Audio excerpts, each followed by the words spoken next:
I'm interviewing Carrie Bush for Urban Home Contents. Yeah.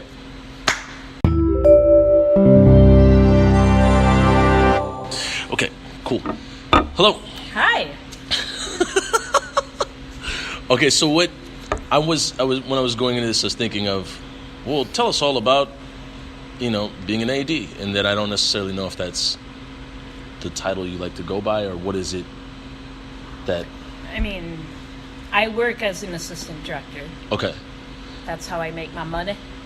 Fair enough. Okay, and then, but do you have a card that's like assistant director, or do you not like to be categorized as that, or is it like, that's the one thing? Because some people, Ryan, do a lot of different things, and they don't want to be like pigeonholed into that.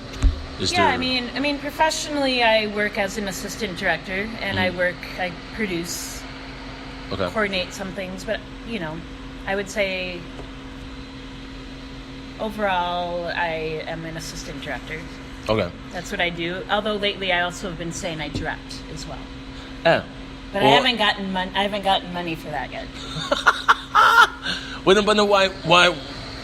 So when you direct, is it with the hopes that you're going to then float from ADing to directing? Yeah, I would love to direct. Being an assistant director and being a director, it's totally two different beasts. Yeah. Like as an assistant director, you take care of all the logistics, pull a lot of things away from the director so the director can work with the actors and the cinematographer, to make the shot. I love that part of it. I love having my hands and thoughts in like all of the logistical stuff. Yeah. And putting the pieces of the puzzle together that you need to do to be an assistant director, but I also love storytelling and directing. Yeah. So they're two entirely different things. Yeah. You wouldn't give up one for the other. I mean, if someone asked me to direct and I would start getting money for directing, I could say goodbye to being an AD. I've been working in the AD department for 13 years, and I love it. When you got when you initially got in the film, were you, and they set up different categories of what do you want to do? Or I don't even know if that's how it works. When did you say, yeah, I want to be an AD? I got into filmmaking with the idea that I wanted to direct, and I wanted to direct documentaries originally. But I quickly, learned and also kind of knew before that directing documentaries does not pay the bills necessarily. So I thought about how I could make money in this industry, what I could do to make this my career and not just something I do on the side. And I started as a production assistant at 30. I got in the film industry like at 30, and worked my way up. I saw as a production assistant what the ADs do, and they kind of oversee the whole set. Yeah. Communicate with everybody on set. Yeah. Make sure everybody knows what's going on, and that's naturally my personality. Like I was a camp counselor, and in a lot of ways, what I do now, I learned when I was like 20. It's like corralling adults. A bunch of people like, come on, let's go over here now. We're shooting this way. Like bring this stuff. There's a weird thing, a weird like parallel between working with children, like even like any kind of setting, like it may be like the resource room or just like corralling kids at recess, and then working with grown adults, and it's Absolutely. Like you all especially at like the 12th hour. Oh God, yeah, on an overnight. Yeah. In the wintertime. People are just like, they're tired. They lose it. Unraveling. Yeah. And the AD has to be the one to bring it back together. You have to be the one adult in like the hour where nobody's being an adult. Like that. Right. That can't be easy. So you said you started doing production assistant at 30. What was prologue to then that led to you like, well, I'm going to try film now at 30? Or well, like I said, I was a camp counselor for many years. I led canoe trips, like 30 and 45-day canoe trips to Hudson Bay, like in my mid-20s. And then went out to California and taught physics and astronomy to kids at this place called Astro Camp. Oh. And then I went down to Argentina and taught environmental education. And that took me to about 28, I think. And you speak Spanish? Un poquito. Okay. In the present tense, I'm really in the present great tense. at tense. Past tense. Forget about it. I like blue. Yes. Okay. You know. No, if you don't use it, you lose it. I was better when I was there. Yeah. You know, and just I had to use it. But yeah, so that was around that time was September 11th, and I'd been away from Minneapolis, where I grew up, for a while. I was at a crossroads where I was like, do I want to get into, like, keep teaching, going down this teaching, working with youth road? And the kind of the path would have been to go to school to get my teaching degree, license, and work in the classroom for like more of a stable work life. But I really did not want to teach in that traditional way to kids, like, because I felt like I'd be teaching towards a test, because that's what everything is measured by, right? Success is measured by that in the teaching system. Backing up to high school, I took a class my senior year in high school where we made videos. It was all discussion and video-based learning for a whole year instead of like an English class or a civics class. What were the cameras they were using then? I can't even remember, but we did edit like reel to reel, like splice. Wow.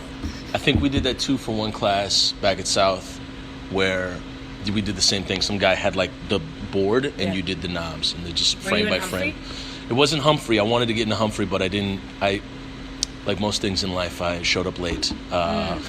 Makes sense for you. I appreciate it. And no, all the spots were filled. But it was for a class with, oh my God, I'm going to forget. I don't know if it was Mr. Boucher. I forget what it was, but it was a class. Oh, it was like a civics or something. It was like a, I remember her name, but it's Miss Manley. Yes. It was a class for her, and we just had to do like this video project, and it just seemed like rocket science. Like editing, I was like, the hell is this? I have no clue what this is. So that was was difficult. But you did a year of that. I learned the power of storytelling through the medium of film that year. And it's something that I've always had in my mind, you know, like I like to write, but I have not always been the best speller. So to totally like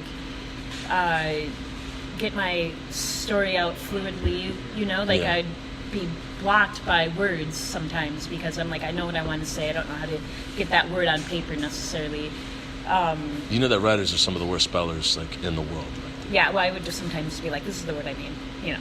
Okay, like, whatever. Just try to not get too blocked. But with film, I was like, I can express an idea or tell someone's story or make a story, you know, and not be blocked by any of those fundamental things. So I always had it in my head, and I knew when I was actually in California at Astro Camp that I was like, I kind of want to get into film. How can I get into film? Well, so you were at Astro Camp, and like what like sparked the like film thing again? Did you see something or just like I was in I felt like I met a lot of people that were in film. I was in California. It just, I don't know. Like I met a couple of like film researchers and. I was like, that'd be a kind of cool job to research topics so that films can be more accurate. Because as you know, sometimes I remember there was like some space movie that came out while I was there that year, and we were all like scrutinizing it because we were like, no way that would happen on Mars, you know? Exactly. But, you know, wrong. Whatever. Don't you have a researcher? So yeah, I knew I wanted to get into film. I didn't know how, but I know that film is a great way to connect people, to get people's stories out. It's our oral history visually. It's the thing that connects all of us, despite economics and sex and race and. But do you think, like, speaking to that sex, race, economics, and all those demographics, is there a particular demographic that has more access to film or cameras? And this, it's kind of a spendy thing. It's not like to put a kid in the basketball, it's like, well, right. Costs, quarters or maybe dollars. To hockey, that's, the equipment is very expensive. With film, yeah. Relative to that, I mean, do you think there's a disparity between, certain sure. demographics that can make film and people who can't? Yes. And then do you think, then my next question was, as you were talking about working with youth, have you ever just daydreamed or kind of tossed around an idea of how can we create an environment where youth can have access to creating film? Because I know at MCTC right now they got the cameras and it's a great program. People have access to equipment. Mm-hmm. How could you put that in the hands of youth today, high schoolers? There are programs that do that. Okay. And I won't be able to rattle them off at the moment. That's okay. That's it. But there are this guy John Gwen. Do you know him? Mm-hmm. Do you know him? No. Okay. I don't know. Yeah, he does a lot of stuff with youth. There's a few people that are already putting cameras in the hands of kids and high schoolers and younger even. I remember I did one after school program for a while, maybe a year, while I was going to MCTC. Because when I moved back from Argentina, I figured that I didn't know how to get my foot in the door, so I decided to go to MCTC for filmmaking, even though I had an undergrad. I was just like, I just want to get that going, spend that money and learn, and hopefully doors will open. But that year I worked for an after-school program, and we would meet a couple times a week above Robert's Shoes on Lake in Chicago. What? Okay. And Film North, formerly IFP, they do a lot of youth and film classes as well. I didn't know. Yeah. I didn't know. Yeah. But I do think that there's still a disparity. I mean, a lot of the stories that you see, especially on the big screen, are produced and directed and shot by white men. I mean, that's just the reality of the industry at this moment in time. But there is a shift, I think, that is happening in realizing that there's other people that have a story to tell. No, absolutely. I think, for me, did you ever see Moonlight? Oh, yeah. Yeah, so when I saw that, I thought immediately, why, and this kind of sounds strange, I don't know of one white guy that might have been involved with this. It looked purely just non-normative identities all pitching in, even I mean, down to the director and everybody, and even where they were, it just seemed very candid, they were shooting from a GoPro, lodged into a wall across the street. And it was very, for me, stories like that, I don't know. I mean, I hope to see more of. Are there any other movies that you've seen or films that you've seen where you're like, whoa, this is a sign that, tides are kind of changing? I mean, the one that right away that sticks out is Lady Bird. Did you ever see that one? I didn't see Lady Bird, no. Yeah. Oh, but it's about the mother and daughter, right? Yeah, it's a mother-daughter relationship, I think, that could only be told by a woman. I think, because there's a lot of... there's so many relatable moments in the, mother-daughter relationships can be very, I don't know. Complex. I don't see this whole thing. But I mean, I didn't relate to all of it. But with my mom, there's some things like going shopping at secondhand stores and stuff like that, and trying to, find cool stuff there. But I mostly relate, just saw that in that movie, relationships with some friends, moms, growing up. I don't know. So that I think is one of them. Okay. Yeah, I mean, Black Panther, obviously. Well, there was that's a huge shift, and oh goodness, yeah. I mean, I just saw Wrinkle in Time, and I was. No, and I heard about it before it came out too, and I was like you saw the trailer, and you're like, yes, Did and you then see it? No, I didn't. I can't find it now. Oh. I tried going through. I saw it at Southdale a couple weekends ago, and it's like. I tried to go see it last. I wanted it to be so much better, but. I also heard. Well, to get back to finding it, a week ago I tried to find it. A friend and I were trying to go see it. Couldn't find it. Could find Black Panther. It was at Rosedale, Southdale, all these places. Wrinkle in Time was on at 1:45 p.m. at like Invergrove Heights, and I was like, good. Yeah. I also but heard even Coco. Did you see Coco? No, I didn't see Coco. But I mean, that's like a story that an animation of story. Like Dia de los Muertos, the Day of the Dead. Okay. Yeah. I don't. Yeah. Okay. I hear that. And then, I don't know. So that was pretty cool. Do you think there's an accountability in those stories where, I mean, we're already, the conversation we're having right now is about like people of color making films or normative identities. I should say non-normative. That sounds so.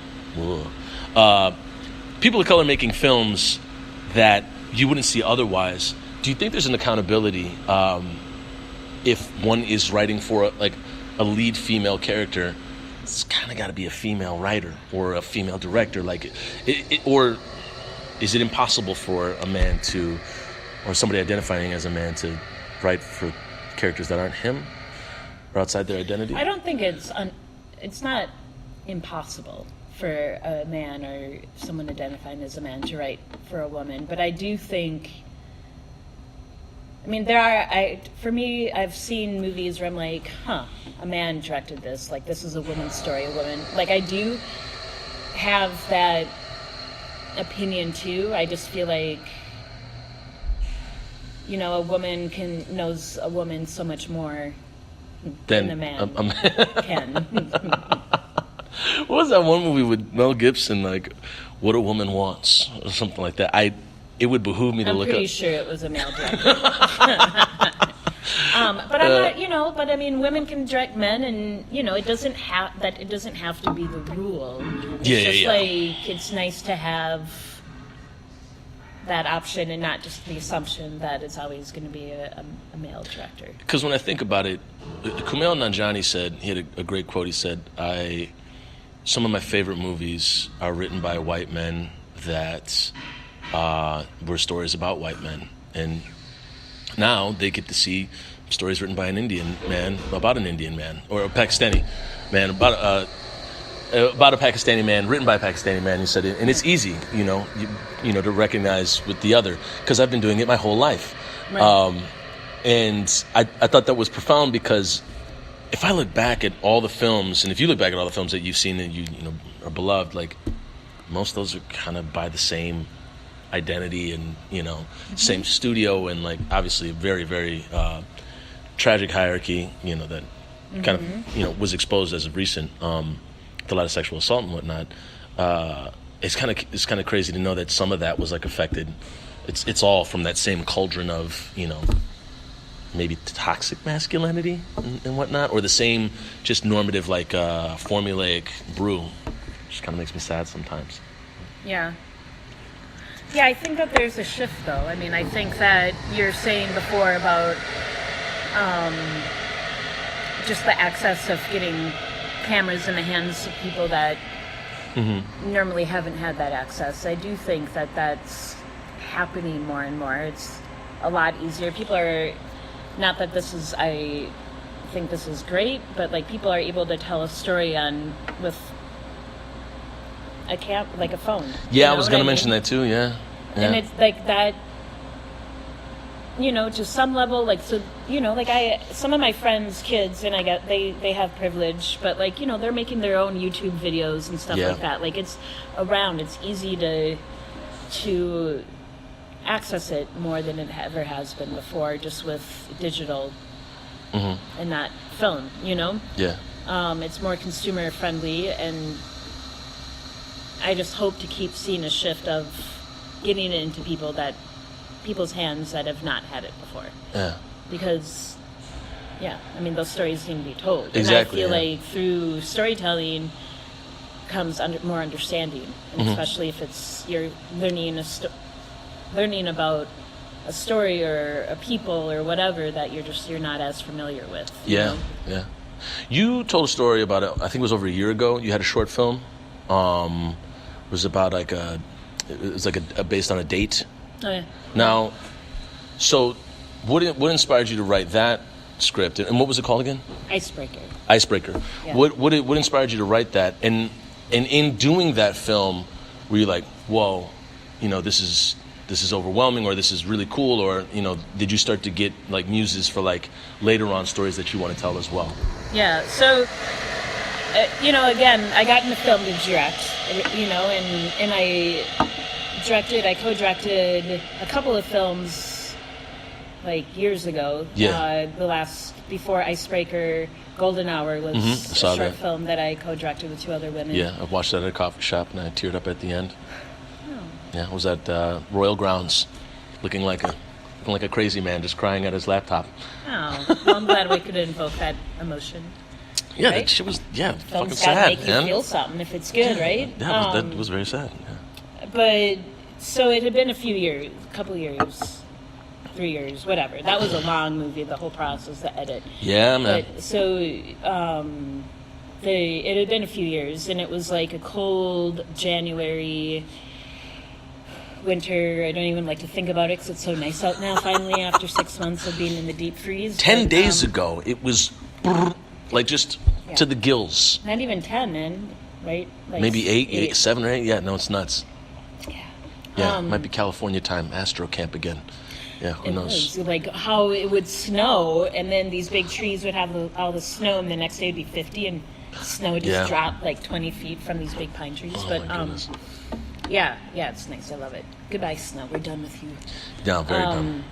But yeah, so it was cold, and I wasn't working this particular January, and I had this date experience about going on a date in sub-zero weather, and thought about how ridiculous it is. You get yourself all cute to go out and then you got like meet someone only to have to put on a coat and a hat and a glove and a scarf and boots to survive. And mask and goggles. And then you spend all this time like blow drying your hair and then you put your hat on. Just whatever. Why? Yeah. So it's hilarious. But yeah, no, I had that experience, and I'm like, this is kind of funny and really unique to Minneapolis, the Midwest, Minnesota, the North. And thought it could be kind of funny. I kind of workshopped it around to a couple of friends. Yeah. They're like, yeah, this is funny. I talked to my friend Nick Junkersfeld, who's a DP. Yeah. He's like, I have this idea, and he was like, yeah, let's do it. I'll shoot it. Now you have to. Oh, that's so cool, isn't it? Now you have to write it. Oh, okay. And I was like, oh, I don't write. I'm not a writer. And he was like, it's your story. You have to write it. We need a script. Yeah, yeah. So I had, I have final draft, and I started writing it. Mm-hmm. And you got final draft? Mm-hmm. Damn. Okay. I invested in that one, baby. Took out the credit card. It is. It's a good thing to all those programs. You can write that shit off though too. I guess. Yeah. I was just talking to Ryan about that. But yeah. So then I sent the script out to a couple of friends, like Molly Kadagiri, who's script supervisor, is very familiar, and a director for herself. And I got good feedback. I'm like, sweet, all right, let's do it. So it was all kind of out of pocket. It was really, whereas Golden Hour, we got a Jerome grant for it, and we did a crowdfunding campaign, and it was like this whole thing, very complicated, like dogs and underwater and Duluth and kids and blah, blah, blah. This was like two days over one weekend. That's gotta be nice. Out of pocket, although a lot of people, everyone volunteered, of course, and Nick donated his camera and stuff like that. So nice, Nick. It's probably like $2,000 in the end. Yeah. It still heads up real quick. I got a lot of food. I don't want to hear anything about no food. That's food and coffee. Yes. People are, especially in the cold. Mm-hmm. So, and beer if you have. Oh, beer. Dave Hall. Yes. Yeah. Some people like to, if they're doing an indie short, they like to drink a little beer on set. Yeah. No big deal. Yeah. There's no corporate client looking over the shoulder. No. Got to keep people happy. So anyway, I wrote the script. I knew already kind of who I wanted to have it to cast for the roles. Did a couple of rehearsals and then rocked it out in 2 days. It was pretty. Now, great. Can we find it? Is it accessible? Yeah. Or is it doing the festival run? The major fail that I did is that I didn't totally submit it to all these. I did a couple of festivals. It screened at MSPIF last year. Oh, okay. Got an honorable mention by the jury. Nice. But I was I was ADing in an instant last year, which took up all of my time and energy, yes. and I couldn't really, get it out there. So actually, that's understandable. I just submitted it to San Francisco Shorts, International Shorts, which will be this fall. But I also will put it out online and just get it out there. Okay. Yeah. And then to wrap on two things, one, while you were making that or soon after it or even now, is there a story that you've had in mind that you want to tell at some point, whether you're ADing, writing, or directing it? Yeah. Well, two things. I am directing a short web series. Well, not a short. I guess it's a web series, like 6 episode, 5. Yeah. I guess it's short, so it's like 5 to 10 minutes that we're developing. Winona Wims and some other people that she connected me with are developing now, and it's a feminism class for men. Comedy. Oh, okay. This is real. I was like, well, this will be interesting. But it's gonna be a comedy. So men are showing up for a feminism class. Men and people that identify as men, yeah. Okay. And I think there's one woman in there, yeah. So stay tuned for that one. That already sounds like a brilliant idea. Yeah, oh my I think goodness. It's gonna be pretty funny. Oh my God. Okay. It's a web series? Yeah. Okay. So we're gonna be filming that in June sometime. Okay, hey, if you need somebody to walk in the background or talk in the foreground, I'm all about it. Well, it's a community ed class, so it's going to take place in one classroom, like a art. Oh God, there's like limitless amount of comedy that you could put into. I mean, that's Yeah, it's going to be great. Oh, okay. And then I have another idea of a film that that I've talked to you about before that I'm still kind of mulling over, and I'm gonna. Yeah. We had talked about this in studio too a little bit. I think. Yeah. Okay.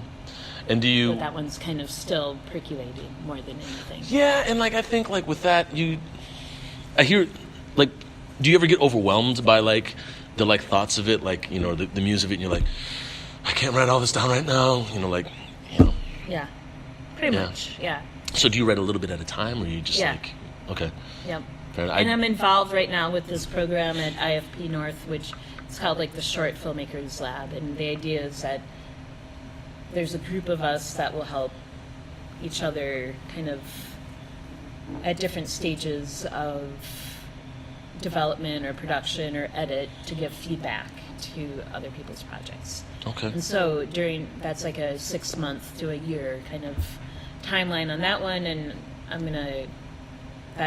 the film that I mentioned to you will be the one that I think I need to workshop it more with actors to try to figure out, because it has to do with race divisions and inclusion, and I'm a white girl, a white woman. Just a white woman. I'm just a white woman. So I would never want to pretend back to the point before that we were talking about, I want this to be as authentic as it can be, and I wouldn't want